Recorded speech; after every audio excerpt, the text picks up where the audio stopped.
Hi ಎಲ್ರಿಗೂ ನಮಸ್ಕಾರ. Welcome back to my YouTube channel Sujata fashion. So ಎಲ್ಲರೂ ಹೇಗಿದ್ದೀರಾ? ಐ ಹೋಪ್ ಎಲ್ಲರೂ ಚೆನ್ನಾಗಿದ್ದೀರಾ. ಸೊ ಇವತ್ತಿನ ದಿನ ಈ ವಿಡಿಯೋದಲ್ಲಿ ಒಂದು ಹೊಸದಾಗಿ ವಿಡಿಯೋನ ತಂದಿದ್ದೀನಿ. ಸೊ ಅದೇನಪ್ಪ ಅಂತಂದರೆ ಒಂದು ಹೊಸದಾಗಿ ವಿಚಾರ ತೊಗೊಂಡು ಬಂದಿದ್ದೀನಿ. ಸೊ ಇಷ್ಟು ದಿನದ ಈ ವಿಡಿಯೋದಲ್ಲಿ ನಾನು ಬರೀ ಟೈಲರಿಂಗಿದ್ದು ಕಟ್ಟಿಂಗು ಹಾಗೆ ಸ್ಟಿಚಿಂಗು ಇದರದ್ದೇ ಹಾಕ್ತಿದ್ದೆ. ಸೊ ಈ ವಿಡಿಯೋದಲ್ಲಿ ಸ್ವಲ್ಪ ಚೇಂಜ್ ಇರಲಿ ಅಂತ ಮೋಟಿವೇಶನಲ್ ವಿಡಿಯೋ ಹಾಕ್ತಾ ಇದ್ದೀನಿ. ಸೊ ಯಾವ ಥರಪ್ಪ ಅಂತಂದರೆ ನೋಡಿ, ಈಗ ನಾವು ಹೆಣ್ಮಕ್ಳು ಜಾಸ್ತಿ ಬಿಸಿಲಲ್ಲಿ ಕೆಲಸ ಮಾಡಿ ರೂಢಿ ಇರಂಗಿಲ್ಲ. ಅಂದರೆ ಸಿಟಿ ಒಳಗಕ್ಕಿಂತ ಈ ಕಡೆ ಹಳ್ಳಿಯವ್ರಿಗೆ ಇದು ತುಂಬಾ ಉಪಯೋಗ ಆಗುತ್ತೆ. ಯಾವ ಥರಪ್ಪ ಅಂತಂದರೆ ಮನೇಲಿ ಕೂತ್ಕೊಂಡು ಈ ಥರ ಟೈಲರಿಂಗ್ ಮಾಡೋದ್ರಿಂದ ಅವರು ಬಿಸಿಲಲ್ಲಿ ಹೋಗಿ ಕೆಲಸ ಮಾಡೋ ಅವಶ್ಯಕತೆ ಇರೋದಿಲ್ಲ. ಸೊ ಎಷ್ಟೋ ಜನರಿಗೆ ಈಗಿನವರಿಗೆ ಏನು ಹೊರಗಡೆ ಹೋಗಿ ಬಿಸಿಲಲ್ಲಿ ಕೆಲಸ ಮಾಡಿ ರೂಢಿ ಇರುವುದಿಲ್ಲ. ಸೊ ಹಾಗಾಗಿ ಏನಾಗತ್ತೆಪ್ಪ ಅಂತಂದರೆ ಗಂಡನ ಮನೆಯಲ್ಲಿ ಹೊಲಕ್ಕೆ ಹೋಗೋಕ್ಕೆ ಅಂದರೆ ಅವರು ಸ್ವಲ್ಪ ಅಂಜಿದಾಗ ಮಾಡ್ತಾರೆ. ಸೊ ಅದಕ್ಕೆ ಏನು ಮಾಡಬೇಕಪ್ಪ ಅಂತಂದರೆ ಈ ಥರ ಒಂದು ಟೈಲರಿಂಗ್ ಏನಾದರೂ ಒಂದು ವಿದ್ಯೆ ಕಲಿತ್ರೆ ಅವರು ಏನು ಹೊರಗಡೆ ಹೋಗಿ ಸಂಪಾದನೆ ಮಾಡೋಕ್ಕಿಂತ ಮನೆಯಲ್ಲೇ ಈ ಥರ ಅವರು ಕೂತ್ಕೊಂಡೇ ಮನೆಯಲ್ಲೇ ಅವ್ರದ್ದು ಸಂಪಾದನೆ ಮಾಡ್ಕೋಬೋದು. ಸೊ ಅವ್ರಿಗೆ ಆದಷ್ಟು ಟೈಮ್ ಕೆಲಸ ಮಾಡ್ಕೊಂಡು ಮನೆಯಲ್ಲಿ ಎಲ್ಲ ಮಾಡ್ಕೊಂಡು ಇದನ್ನು ಮಾಡ್ಬೋದು. ಸೊ ನಾನು ಅದೇ ಥರನೇ ಇಷ್ಟು ಮದುವೆ ಆಗಿ ಬಂದು 10 ವರ್ಷ ಆಯಿತು. ನಾನು ಒಂದು ದಿನ ಸಹ ಬೇರೆಯವರಲ್ಲಿ ಹೊಲಕ್ಕೆ ಕೆಲಸಕ್ಕೆ ಅಂತ ಹೋಗಿಲ್ಲ. ಸೊ ಬಂದಾದ್ಮೇಲೆ ಇಲ್ಲೇ ಕಲ್ತಿದ್ದು ನಾನು ಟೈಲರಿಂಗು. ಕಲ್ತಾದ್ಮೇಲೆ ಏನು ಸ್ಟಿಚಿಂಗ್ ಮಾಡೋಕ್ಕೆ ಹತ್ತಿದೆ ಅಲ್ವಾ. ಸೊ ನಾನು ಮನೆಯಲ್ಲೇ ಎಲ್ಲ ಕೆಲಸ ಮಾಡಿಕೊಂಡು ಹಾಗೆ ದನಗಳು ಮೇಯಿಸ್ಕೊಂಡು ನಾನೇನು ಮಾಡ್ತೀನಪ್ಪ ಅಂತಂದರೆ ನನಗೆ ಎಷ್ಟಾಗತ್ತೆ ಇಷ್ಟೇ ಸ್ಟಿಚ್ ಮಾಡಬೇಕು ಅನ್ನುವಂಥದ್ದು ನನಗೂ ಏನಿಲ್ಲ. ನಮ್ಮ ಮನೆಯಲ್ಲಿ ಅವರು ಏನಪ್ಪ ಇಷ್ಟು ಹೊಲಿತೀಯ ನೀನು, ಇಷ್ಟು ಮಾಡ್ತೀಯಾ ಅಂತ ಕೇಳೋದಿಲ್ಲ. ಸೊ ಹಾಗಾಗಿ ಏನು ಮಾಡ್ತೀನಪ್ಪ ಅಂತಂದರೆ ನಂದೆಲ್ಲ ಕೆಲಸ ಮುಗಿಸ್ಕೊಂಡು ನನ್ನ ಕೈಲಿ ಎಷ್ಟಾಗುತ್ತೋ ಆದಷ್ಟು ಹೊಲ್ಕೊಳ್ತೀನಿ. ಸೊ ಇಷ್ಟೇ ಅಂತ ಏನಿಲ್ಲ, ಆದಷ್ಟು ಎಷ್ಟು ಬೇಕಾದರೂ ಹೊಲ್ಕೋತೀನಿ. ಸೊ ಇದರಿಂದ ಏನಾಗತ್ತೆಪ್ಪ ಅಂತಂದರೆ ನಾವು ಪ್ರತಿಯೊಂದಕ್ಕೂ ಮನೆಯವ್ರ ಹತ್ರ ಹಣ ಕೇಳೋ ಅವಶ್ಯಕತೆ ಇರಲಿಲ್ಲ. ಬೇರೆ ಅದಕ್ಕೆಲ್ಲ ಬೇಕೇ ಬೇಕು, ಮನೆಯವ್ರು ಇಲ್ಲದೆ ನಮ್ಮದು ಕೆಲಸ ಇಲ್ಲ. ಆದರೂ ನಾನು ಒಂದು ಚಿಕ್ಕ ಒಂದು ಏನಾದರೂ ಬೇಕಂತಂದರೆ ಅವರಿಗೆ ಕೊಡಿ ಅಂತ ನಿಲ್ಲೋ ಬದಲು ಸೊ ನಾವು ಒಂದೇನಾದರೂ ಸಣ್ಣದು ಈ ಥರ ಜಾಬ್ ಮಾಡೋದ್ರಿಂದ ನಾವು ಚಿಕ್ಕದು ಒಂದು ಏನಾದರೂ ತೊಗೊಳ್ಬೋದು ಅಥವಾ ನಮಗೆ ಏನಾದರೂ ತೊಗೊಳ್ಬೋದು. ಸೊ ಇದರಿಂದ ಹೇಳ್ತಿದ್ದೀನಿ, ಮನೆಯವ್ರದ್ದು ಹಣ ಇಲ್ಲಾರ್ದೆ ಏನು ಮಾಡೋಕ್ಕೆ ಬರಲ್ಲ. ಆದರೂ ನಮ್ಮದು ಅಂತ ಒಂದು ಇರುತ್ತಲ್ವ. ಸೊ ಅದಕ್ಕೆ ಹೇಳ್ತಿದ್ದೀನಿ. ಹೀಗೆ ಸಿಟಿ ಅವ್ರಿಗಾದ್ರೂ ಹೀಗೇನೆ ಜಾಸ್ತಿ ಜಾಸ್ತಿ ಓದ್ದವ್ರಿಗೆ ಮಾತ್ರ ಈಗ ಮೊದಲೇ ನೌಕರಿ. ಜಾಸ್ತಿ ಓದ್ದವರು ಎಷ್ಟೋ ಜನ ಮನೇಲಿ ಕೂತ್ಕೊಂಡಿದ್ದಾರೆ. ಆದರೆ ಈಗ 10th ಈ ಥರ ಕಲ್ತಿರೋರಿಗೆ ಏನೂ ಪ್ರಯೋಜನ ಇರಲ್ಲ. ಸೊ ಅವ್ರು ಏನು ಮಾಡ್ಬೋದಪ್ಪ ಅಂತಂದರೆ ಈ ಥರ ಟೈಲರಿಂಗ್ ಕಲಿತು ಸೊ ಮನೆಯಲ್ಲೇ ಅವ್ರದ್ದು ಟೈಲರಿಂಗ್ ಕೆಲಸ ಮಾಡಿಕೊಂಡು ಸೊ ಅವ್ರಿಗೆ ಸ್ವಲ್ಪ ಜಾಗ ಇತ್ತು ಅಂತಂದರೆ ಸ್ವಲ್ಪ ಬಟ್ಟೆ ಸ್ಟಾಕ್ ಹಾಕಿಸಿ ಅದ್ರ ಜೊತೆನೇ ಇದನ್ನು ಮಾಡ್ಕೋಬೋದು. ನಾನು ಇನ್ನೊಂದು ಸ್ವಲ್ಪ ದಿನದಲ್ಲಿ ಬಟ್ಟೆ ಮಾಲು ಹಾಕ್ಸ್ಬೇಕಂತ ಇದ್ದೀನಿ. ಸೊ ಅದನ್ನು ಹಾಕ್ಸೋವಾಗ ವೀಡಿಯೋ ಮಾಡಿ ತೋರಿಸ್ತೀನಿ. ಈಗ ಮಾತ್ರ ನಾನು ಟೈಲರಿಂಗು ಹಾಗೆ ಪಿಕೋ ಫಾಲು ಇದಿಷ್ಟು ಮಾಡ್ತೀನಿ. ಇನ್ನೂ ನನ್ನದು ಎಂಬ್ರಾಯ್ಡ್ರಿ ಬರೋದಿಲ್ಲ. ಸೊ ಎಂಬ್ರಾಯ್ಡ್ರಿನೂ ಕಲಿತಾ ಇದ್ದೀನಿ. ಅದ್ರ ಜೊತೆಗೆ ಸ್ವಲ್ಪ ಬಟ್ಟೆನೂ ಆದಷ್ಟು ಜಾಸ್ತಿ ಏನು ಹಾಕೋದಿಲ್ಲ, ನೋಡಿಕೊಂಡು ಸ್ವಲ್ಪ ಅದನ್ನು ಸಹ ಹಾಕಬೇಕಂತಿದ್ದೀನಿ. ಸ್ವಲ್ಪ ಜಾಗ ಕಡಿಮೆ ಇರೋದ್ರಿಂದ ನಾನು ಈಗ ಇನ್ನೂ ಹಾಕ್ಸಿಲ್ಲ. ಸೊ ಅದನ್ನು ಹಾಕ್ಸ್ತಿದ್ದೀನಿ. ಹೀಗೆ ನೀವು ಕೂಡ ಒಂದೇ ಕೆಲಸ ಅಂತಲ್ಲ, ಟೈಲರಿಂಗು ಅದ್ರ ಜೊತೆ ಪೀಕೋ ಫಾಲು ಹಾಗೆ ಎಂಬ್ರಾಯ್ಡ್ರಿ ಕಲ್ತಿದ್ರೆ ಎಂಬ್ರಾಯ್ಡ್ರಿ ಹಾಗೆ ಸ್ಯಾರಿ ಗೊಂಡೆ ಹಾಕೋದು. ಸೊ ಈ ಥರ 4-5 ಒಂದೇ ಮನೆಯಲ್ಲಿ ಕೆಲಸ ಇಟ್ಕೊಂಡ್ರೆ ಅವರು ಟೈಲರಿಂಗ್ ಅಂದರೆ ಬಟ್ಟೆ ಹಾಕೋಕೆ ಬಂದವರು ಹೊರಗೆ ಹೋಗೋ ಅವಶ್ಯಕತೆನೇ ಇರೋದಿಲ್ಲ. ಸೊ ಎಲ್ಲ ನಮ್ಮ ಕಡೆನೇ ಸಿಗತ್ತೆ ಅಂತ ಅಂದಾಗ ಸೊ ಹಾಗಾಗಿ ಹೇಳ್ತಿದ್ದೀನಪ್ಪ ಅಂತಂದರೆ ವಿದ್ಯೆ ಕಲ್ತಿದ್ದು ಯಾವತ್ತೂ ನಮ್ಮ ಕೈ ಬಿಟ್ಟು ಹೋಗೋದಿಲ್ಲ. ಈ ಟೈಲರಿಂಗ್ ನೀವು ಕಲ್ತು ಬಿಟ್ಟರೆ ಈಗಲ್ಲ ಮುಂದೆ ನಿಮ್ಗೆ ಏನಾದರೂ ತೊಂದರೆ ಬಂದಾಗಲಿ ಅಥವಾ ಏನೋ ಒಂದು ಇಲ್ಲಪ್ಪ ನಮಗೆ ಸ್ವಲ್ಪ ಹಣದ ಅವಶ್ಯಕತೆ ಇದೆ ಅಂತಂದಾಗ ಈ ಥರದ್ದೊಂದು ನಿಮಗೆ ಕಲ್ತಿದ್ರೆ ನಿಮಗೆ ಅದು ತುಂಬಾ ಹೆಲ್ಪ್ ಆಗುತ್ತೆ. ಸೊ ಹಾಗಾಗಿ ಹೇಳ್ತಾ ಇದ್ದೀನಿ. ಎಷ್ಟೋ ಜನರು ಈಗ ಬಿಸಿಲಲ್ಲಿ ಕೆಲಸಕ್ಕೆ ಹೋಗೋದಂದರೆ ಅವ್ರಿಗೆ ಆಗೋದಿಲ್ಲ. ಸೊ ಮನೆಯವರು ಹೇಳಿಲ್ಲ ಅಂದರೂ ಅವ್ರಿಗೆ ಮನೇಲಿ ಇರುವಂಥ ಒಂದು ಇದಿರಂಗಿಲ್ಲ. ಸೊ ಅದಕ್ಕೆ ಹೇಳ್ತಿದ್ದೀನಿ, ಹೆಣ್ಮಕ್ಳು ಮನೇಲಿ ಖಾಲಿ ಕೂತ್ಕೊಳ್ಳೋ ಬದಲು ತಮ್ಮದೆಲ್ಲ ಕೆಲಸ ಮುಗಿಸ್ಕೊಂಡು ಈ ಥರ ಒಂದು ಏನಾದರೂ ಕೆಲಸ ಮಾಡ್ತಾ ಇರಬೇಕು. ಇದ್ದರೆ ಅವರು ಆರೋಗ್ಯವಾಗಿರ್ತಾರೆ ಹಾಗೂ ಮನೆಯವ್ರಿಗೂ ಸ್ವಲ್ಪ ಹೆಲ್ಪ್ ಆಗುತ್ತೆ. ಹಾಗೆ ಅವರು ಕಾಲ ಮೇಲೆ ಕಾಲು ನಿಂತ್ಕೊಳ್ಬೋದು. ಸೊ ಹೀಗೆ ಹೇಳ್ತಿದ್ದೀನಿ.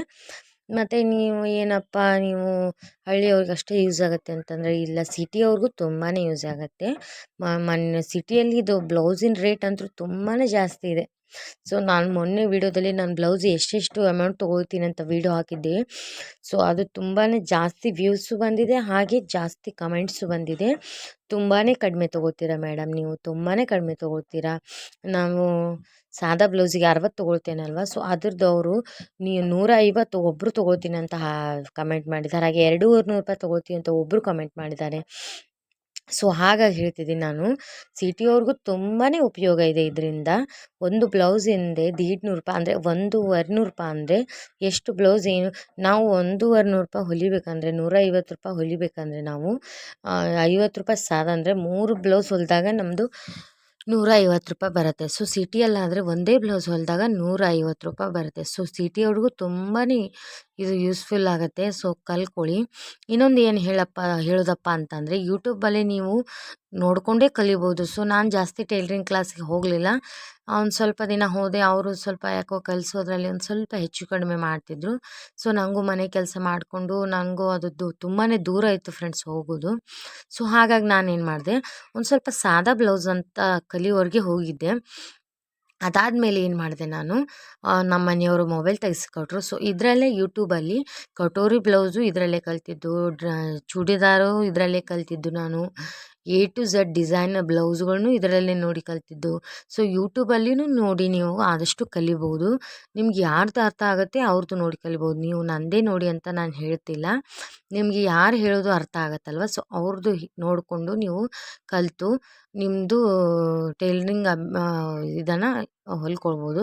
ಸೊ ನಾನು ಮೊದಲು ಕಲಿತಾಗ ಇದು ಯೂಟ್ಯೂಬ್ ನೋಡಿ ಏನು ಕಲ್ತಿದ್ನಲ್ವ, ಸೊ ಇದು ಬ್ಲೌಸು ಹೊಲಿದಿದ್ದು ಕರೆಕ್ಟ್ ಬರುತ್ತಾ ಇಲ್ವಾ ಅಂತ ಒಂದು ಅಂಜಿಕೆ ಇರತ್ತಲ್ವ.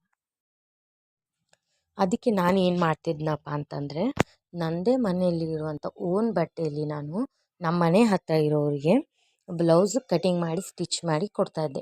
ಸೊ ಇದರಿಂದ ಅವರು ಹಾಕಿಸಿ ನೋಡಿ ಅವ್ರಿಗೆ ಹೇಗೆ ಕೂತ್ಕೊಂಡಿದೆ, ಇದರಲ್ಲಿ ನಾನೇನಾದರೂ ಇನ್ನಷ್ಟು ಇನ್ಫಾರ್ಮೇಷನ್ ಅಂದರೆ ಏನಂತಾರೆ, ಇನ್ನೊಂದು ಸ್ವಲ್ಪ ನಾನೇನಾದರೂ ಅದರಲ್ಲಿ ಚೇಂಜಸ್ ಮಾಡ್ಕೋಬೇಕಾ, ನಾನೇನಾದರೂ ಇನ್ನೊಂದು ಸ್ವಲ್ಪ ಇದಾಗಬೇಕಾ ಅಂತ ನೋಡಿಕೊಂಡು ಅವ್ರದ್ದು ಬ್ಲೌಸ್ ಎಲ್ಲ ಪ್ರತಿ ಸರಿ ಏನಾದರೂ ತಪ್ಪಾಗ್ತಿದೆ ಅಲ್ವಾ, ಸೊ ಮತ್ತೆ ನನ್ನ ಓನ್ ಬ್ಲೌಸ್ ಪೀಸಲ್ಲೇ ಮತ್ತೊಂದು ಸ್ವಲ್ಪ ಎಕ್ಸ್ಚೇಂಜ್ ಮಾಡಿ ಮತ್ತೆ ಸ್ಟಿಚ್ ಮಾಡ್ಕೊಳ್ತಿದ್ದೆ. ಸೊ ಈ ಥರ ನಾನು ಒಂದು 25-30 ಮಂದಿಗಾದರೂ ನಾನು ಓನು ಬ್ಲೌಸ್ ಪೀಸಲ್ಲೇ ನಾನು ಸ್ಟಿಚ್ ಮಾಡೋದು ಹೊಲ್ಕೊಟ್ಟಿದ್ದೀನಿ. ಯಾಕಪ್ಪ ಅಂತಂದರೆ ನಾನು ಯೂಟ್ಯೂಬ್ ನೋಡಿ ಕಲ್ತಿದ್ನಲ್ವ, ಸೊ ಹಾಗಾಗಿ ಒಂದು ಅಂಜಿಕೆ ಇತ್ತು. ಸೊ ನಾನು ಎಲ್ಲ ಹೊಲಿದಂಥ ಎಲ್ಲ ಪ್ರತಿಯೊಂದು ಬ್ಲೌಸು ಕರೆಕ್ಟಾಗಿತ್ತು ಅವರಿಗೆ, ಎಲ್ಲ ಪ್ರತಿಯೊಂದು ಬ್ಲೌಸಲ್ಲೂ. ಸೊ ಹಾಗಾಗಿ ಹೇಳ್ತಿದ್ದೀನಿ, ಈಗ ತುಂಬಾ ಎಲ್ಲ ಇಂಪ್ರೂವ್ ಆಗಿದೆ. ಯೂಟ್ಯೂಬಲ್ಲಿ ನೀವು ಏನು ಬೇಕಾದರೂ ನೋಡಿ ಕಲಿಬಹುದು. ಸೊ ನಾನು ಕೂಡ ಈ ಥರನೇ ನೋಡಿ ಕಲಿತಿದ್ದು. ಸೊ ನಾನು ಕಲಿತಂಥದ್ದು ಯಾವುದೂ ನಾನು ಏನು 30 ಬ್ಲೌಸ್ ಹೊಲ್ಕೊಟ್ಟಿದ್ನಲ್ವ, ಸೊ ಒಂದೂ ಕೆಟ್ಟಿಲ್ಲ. ಎಲ್ಲ ನಾನು ಯೂಟ್ಯೂಬ್ ನೋಡೇ ಸ್ಟಿಚ್ ಮಾಡಿದ್ದು. ಯಾವುದೂ ಏನೂ ಕೆಟ್ಟಿಲ್ಲ, ಎಲ್ಲ ಚೆನ್ನಾಗಿ ಬಂತು. ಸೊ ಆಮೇಲೆ ನಾನೇನು ಮಾಡಿದೆ, ನಾನು ಬೇರೆಯವ್ರದ್ದು ನಾನು ಬ್ಲೌಸ್ಗಳನ್ನ ಹಿಡಿಯೋಕ್ಕೆ ಸ್ಟಾರ್ಟ್ ಮಾಡಿದೆ. ಸೊ ಮೊದಲಿಗೆ ಇವಳು ಹೊಲಿತಾಳಪ್ಪ ಅಂತ ಎಲ್ಲರಿಗೂ ಆಶ್ಚರ್ಯ ಆಯಿತು. ಇಲ್ಲ, ನಾನು ಬಟ್ಟೆ ಸ್ಟಿಚ್ ಮಾಡ್ತೀನಿ, ತಂದು ಕೊಡಿ, ಒಂದು ಹಾಕಿ ನೋಡಿ, ನಿಮಗೆ ಕರೆಕ್ಟ್ ಆದರೆ ಮತ್ತೆ ಹಾಕುವಂತ್ರಿ ಅಂದಂದು ನಾನು. ಈಗ ನನ್ನ ಬ್ಲೌಸಿಂದು ಯಾವ ಥರ ಬಂದಿದೆ ಅಂತಂದರೆ, ಒಬ್ಬರಿಗೆ ಹೊಲ್ದು ಕೊಟ್ಟಿದ್ದು ಅವ್ರು ಹಾಕ್ಕೊಂಡಿದ್ದು ಬ್ಲೌಸ್ ನೋಡಿ ಎಲ್ಲಿ ಹೊಲಿಸಿದ್ದೀಯಾ ಅಂತ ಕೇಳಿ ಈಗ ನನ್ನ ಮನೆಯವರೆಗೂ ಬೇರೆಯವ್ರು ಒಬ್ಬರಿಂದ 10 ಕಸ್ಟಮರ್ಸ್ ನನಗೆ ಆಗ್ತಾಯಿದ್ದಾರೆ. ಸೊ ಈ ಥರ ನೀವು ಕೂಡ ಸ್ವಲ್ಪ ಸ್ಟಾರ್ಟಿಂಗಲ್ಲಿ ಸ್ವಲ್ಪ ಬಟ್ಟೆದು ಏನಂತಾರೆ ಕಸ್ಟಮರ್ಸ್ ಇರೋದಿಲ್ಲ. ನೀವು ಎಷ್ಟು ನೀಟಾಗಿ ಹೊಲ್ದು ಕೊಡ್ತೀರಾ ಅದ್ರ ಮೇಲೆ ಕಸ್ಟಮರ್ಸ್ ನಿಮಗೆ ಜಾಸ್ತಿ ಆಗ್ತಾರೆ. ಸೊ ನನಗೂ ಕೂಡ ಈ ಥರನೇ ಆಗಿದ್ದು. ನಂಗೆ ಕೊಡುವಾಗ ಮೊದಲಿಗೆ ಜನರು ನನ್ನ ಬಟ್ಟೆ ಎಲ್ಲಾದರೂ ಕೆಡ್ಸಿ ಅಂತ ತುಂಬಾ ಭಯ ಪಡ್ತಿದ್ರು. ಇಲ್ಲ ಏನಾದರೂ ಆ ಥರ ಆದರೆ ನಾನು ಬೇರೆ ಪೀಸನ್ನೇ ತೆಗೆಸ್ಕೊಡ್ತೀನಿ ಅಂತ ಹೇಳಿ ಅವ್ರ ಹತ್ರ ಇಸ್ಕೊಳ್ತಿದ್ದೆ. ಸೊ ಆ ಥರ ಈಗ ಭಯಪಟ್ಟು ಹಾಕಿದವರು ಈಗ ಇಲ್ಲ ನನಗೆ ಆಗಲ್ಲ, ಈಗ ತುಂಬ ಅರ್ಜೆಂಟ್ ಅಂತ ಬಂದಿರ್ತಾರಲ್ವ, ಸೊ ಈಗ ಇಲ್ಲ ನನ್ನ ಹತ್ರ ಜಾಸ್ತಿ ಬ್ಲೌಸ್ ಇದೆ, ಬೇರೆ ಎಲ್ಲಾದರೂ ಹೊಲಿಸಿ ಅಂತ ಹೇಳಿದ್ರು ಅವ್ರೀಗ ಬೇರೆಯವ್ರ ಹತ್ರ ಹೋಗಲ್ಲ. ಇಲ್ಲ ನೀನೇ ಚೆನ್ನಾಗಿ ಹೊಲ್ಕೊಡ್ತೀಯ, ನೀನೇ ಹೊಲ್ಕೊಡ್ಬೇಕು, ನಮಗೆ ಬೇರೆ ಯಾರ ಹತ್ರನೂ ಚೆನ್ನಾಗಿ ಕೂರಲ್ಲ, ನೀನೇ ಹೊಲ್ಕೊಡ್ಬೇಕು ಅಂತ ಆಗ ಭಯ ಪಡ್ತಿದ್ದವರು ಈಗ ಬೇರೆಯವ್ರ ಹತ್ರ ಹೋಗು ಅಂದ್ರೆ ಹೋಗ್ತಾ ಇಲ್ಲ. ಸೊ ಆ ಥರ ಫ್ರೆಂಡ್ಸ್, ನೀವು ಯಾವ ಥರ ಸ್ಟಿಚಿಂಗ್ ಮಾಡ್ತೀರಲ್ವ, ಸೊ ಆ ಥರದಲ್ಲಿ ನಿಮಗೆ ಕಸ್ಟಮರ್ಸ್ ಅನ್ನೋರು ಜಾಸ್ತಿ ಆಗ್ತಾರೆ.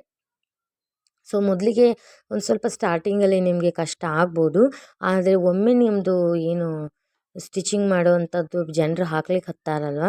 ಸೊ ಅವ್ರದ್ದು ಏನು ಹಾಕ್ಕೊಂಡು ಅಂತ ಅವ್ರು ಬೇರೆಯವ್ರು ನೋಡ್ತಾರೆ, ವಾವ್ ಇದು ಎಲ್ಲಿ ಹೊಲಿಸಿದ್ದೀರ ಚೆನ್ನಾಗ್ತಿದೆ, ನಾವು ಇಲ್ಲೇ ಹೊಲಿಸ್ತೀವಿ ಅಂತ ಹೇಳಿ ಅವರಾದ್ರೂ ಬರ್ತಾರೆ, ಇಲ್ಲ ನಿಮ್ಮ ಹತ್ರ ಹೊಲಿಸ್ಕೊಂಡು ಹೋದವ್ರ ಕೈಯಲ್ಲಾದರೂ ಕೊಟ್ಟು ಕಳಿಸ್ತಾರೆ. ಸೊ ಹೀಗಾಗಿ ಹೇಳ್ತಿದ್ದೀನಿ ನಾನು, ನೀವು ಸಹ ನಿಮ್ಗೇನು ಬರುತ್ತಲ್ವ ಸೊ ಅದರಲ್ಲಿ ನೀವು ಇಂಪ್ರೂವ್ಮೆಂಟ್ ಮಾಡಿಕೊಂಡು ಸ್ಟಿಚ್ ಮಾಡ್ತಾ ಹೋಗ್ಬೋದು. ಸೊ ಮನೇಲಿ ಲೇಡೀಸ್ಗಂತ ಜಾಸ್ತಿ ಜನ ಈ ಸಿಟಿಯಲ್ಲಾಗಲಿ ಥರ ಹಳ್ಳಿಯಲ್ಲಿ ಆಗಲಿ ಜಾಸ್ತಿ ಹೆಣ್ಮಕ್ಳು ಏನು ಮಾಡ್ತಾರೆ, ಹೌಸ್ ವೈಫ್ಗಳೇ ಆಗಿರ್ತಾರೆ. ಸೊ ಹೀಗಾಗಿ ಏನು ಹೇಳ್ತೀನಪ್ಪ, ಮನೆಯಲ್ದೆಲ್ಲ ಕೆಲಸ ಮುಗಿಸ್ಕೊಂಡು ಟೈಮು ಏನು ಬೋರ್ ಆಗ್ತಿದೆ ಏನು ಮಾಡೋದು ಅಂತ ಕೂತಿರ್ತಾರಲ್ವ.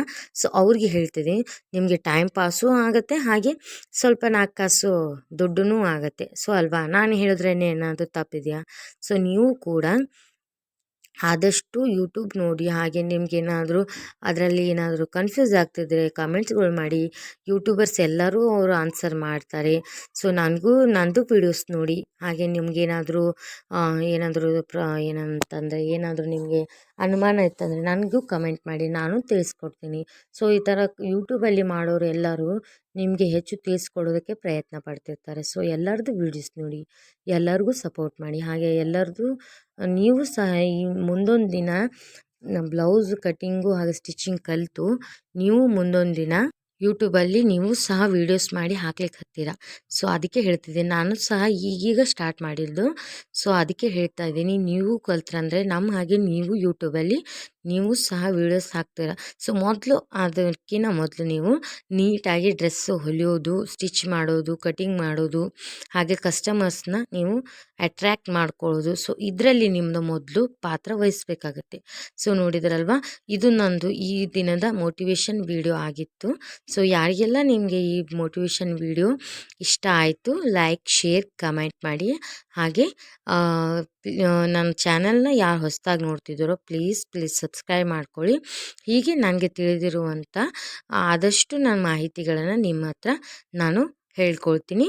ಸೊ ಈ ವಿಡಿಯೋ ನಿಮಗೆ ಯೂಸ್ಫುಲ್ ಆಗಿದೆ ಅಂತ ಅಂದ್ಕೊಳ್ತೀನಿ. ಸೊ ಹಾಗಾಗಿ ಮುಂದಿನ ವಿಡಿಯೋದಲ್ಲಿ ಸಿಗ್ತೀನಿ. ಸೊ ಓಕೆ, ನಾನು ಹೇಳಿರುವಂಥ ಪಾಯಿಂಟ್ಗಳನ್ನು ತಲೆಯಲ್ಲಿ ಇಟ್ಕೊಂಡು ನೀವು ಸಹ ಈ ಥರದೊಂದು ಕೆಲಸ ಮಾಡೋಕ್ಕೆ ಶುರು ಮಾಡಿದ್ರೆ ನಿಮಗೂ ಕೂಡ ತುಂಬಾ ಉಪಯೋಗ ಆಗುತ್ತೆ. Okay, bye friends.